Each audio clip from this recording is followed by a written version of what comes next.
Hi, I'm Michelle Fontaine of Two Gals in a Boston Brood in Myrtle Beach at the Lakewood Campground, and this is on assignment for Rollin On TV. I'm here with Mr. Perry. Don Perry. I'm the oldest member of the family, and Lakewood is owned and operated by the family. And Lakewood Campground started in 1959. We are actually the pioneers of camping as you know it pretty much anywhere. We started in 59.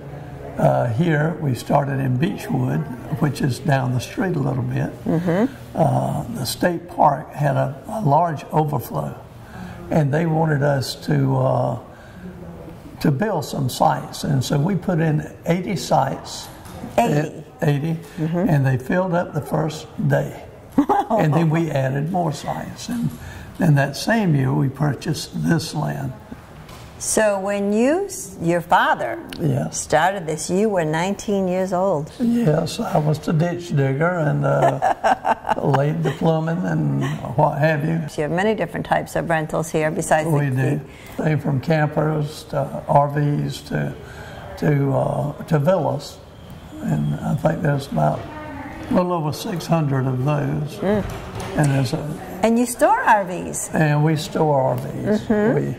If you have one and you live in Boston and you wanted to fly down, and you can fly down and call us before you come. Your camper will be sitting on your site and all set up and ready to go when you get here. So it makes it very nice, very convenient. We also looked at your annual rates, and we were talking to one of your ladies up there, and they seem very reasonable for a year-round, really, accommodations. Well, it is. It's basically, if you had a home here, your taxes would be about what you pay for this, and then we still have to pay the taxes on the land. So going back to when you were 19 years old, and your dad said to you, Donald, we're going to build this campground. Actually, it was a little bit different. Okay. When the state park overflowing, I sold the Grit newspaper, and I suggested to him that we build a campground. Oh. And it turned out very good. And then he bought this property here. It was, I think, this what you see going out of the entrance here. And it was about 500 feet wide and went all the way through to the ocean. We since bought the additional land from Mr. Lewis, and then we lease a portion of our camping resort from the city of Myrtle Beach. Let me tell you, most of the people, we average about 250 people on our staff, and Melissa has been here. I tease her and say she's been here since dirt. Most of them have been here from anywhere from 47 years to well, until recent. But we have quite a few that have still been here over 40 years. I bet you have renters that have come back about that much too. We have people that have come here from the very beginning. There's about 3 generations that have met here and got married and had children, and their children have met somebody here.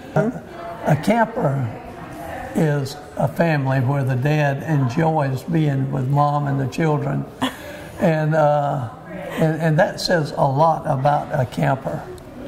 And I can remember my dad out there on an old 8N Ford tractor, bush hogging pine trees, clearing it out to where we could get started. Do you remember how much you paid for that land that went all the way to the ocean? That's what I meant by testing your memory. That's going way back. 1959. Well, it was a high price at the time, and I don't remember exactly. It was about 60-some thousand whenever we bought it. Smartest investment you ever made. Right. Well, that and marrying the your electric wife. now will run over $100,000 a month. But it's changed. It has changed. Oh, that's what I wanted to ask you. What have you seen as trends in camping over all these years? Well, campers want to be, some of them want shade and they want grass, and some of them want open sunshine, and some of them want to be right on the ocean. So a lot of them will. The new trend is pull-throughs, and we have a few pull-throughs, but we don't have a lot of pull-throughs. And they still come and camp with us anyhow. But if I was building a new one, it would have almost all. So the rigs, of course, over the years have gotten bigger. Much bigger. They'll have 2 or 3 air conditioners. They will have washing machines, 2 or 3 TVs. That's why the electric bill is so much more now than it used to be, because their comfort level.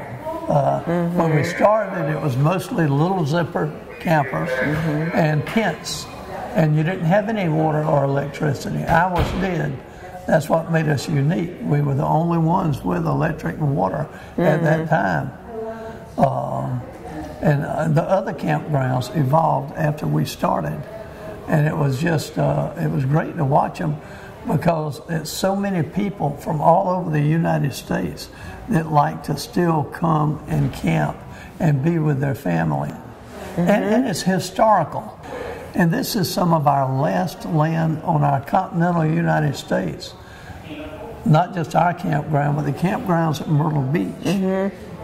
It's some of the last available on a major highway that doesn't have high-rises and all tied up to where you have to hold the children's hand everywhere you walk. Now you can let the children run and play and ride on the bicycles and ride on the golf carts, and of course they have to be 16 and have a driver's license to be able to drive. So if Hurricane Florence had hit you directly? Well, we would be having the same conversation in a tore up campground. I've been through 2. Hazel and Hugo. And Hugo hit between here and Charleston, and it tore us up. We had about 250 piled up on the front, 4 feet of sand through the campground. But you get busy and you rebuild, and as soon as you open the doors, they're back camping again. They like that beach. They like to walk on it and pick up shells and just enjoy the sunshine. And they enjoy that. What would you say are the 3 proudest things about this campground that make you proud? The camping resort itself. And I'm so glad that Dad picked up on this idea, developed it, and it was his idea of how he wanted to do it as we progress from there on. But it's family. That's another thing I'm very proud of. It keeps family together. And then the development, the creation of new technology. We have some of the most advanced technology that you can get now in our camping resort. You can go buy some beef jerky at the store today, and next year I can look at it and I can tell you who bought it and when they bought it. If you're at the beach and you've got a bracelet and you want your children come up and say, "Mom, my bracelet is empty," you can get on your telephone and you can load it back up for them, or don't load it back up for them. You can say you've had enough. Our registration now, you can pre-register before you get here. So you can pull up outside and just, they've already got it arranged, and you can pick up your packet there, and you don't even have to come in if you don't want to. The bathhouses that we have, a lot of the new camping resorts don't even build bathhouses because your campers and the big rigs have all their facilities with them. We still have ours, and we will maintain them and keep the camping resorts there. Our laundry system, our trading post that we have, we've just updated it. We spent nearly $1 million on just updating that trading post. And our water slide and parks and playgrounds, and the kiddie park where they can have a little place to play and enjoy the coffee house. That was my sister Shan's idea. Oh. And it just really gives a nice place that you can go have a cup of coffee, do the internet. Everything is here. And you don't have to leave us if you don't want to. You don't have to leave if you don't want to. That's right. People tend to come back to Lakewood. Well, especially where kids meet other kids. They come back, they're reunited, they have the instant friends. They can just go off and do and enjoy themselves. Well, and Mom really and Dad do. don't have to watch them like we normally do. They can't wait to get back to Lakewood and to visit with their friends that they're Johnny, Sue, or whatever. They're going to be here, Dad. We have to go back to Lakewood. Yeah, well, I want to try a different place. Well, no, we're going back to Lakewood. It's good that they meet each other like that. It is it's so true. We're proud to be on the ocean. People, it's just a unique privilege. You find out that you don't own anything in life. You're just a steward. We're borrowing. You're either a good steward or a bad steward. And we try to be a good steward of this land. Things are changing around us so fast that children won't be able to come on the ocean and have a relaxed vacation with their camper. They'll have to be inland.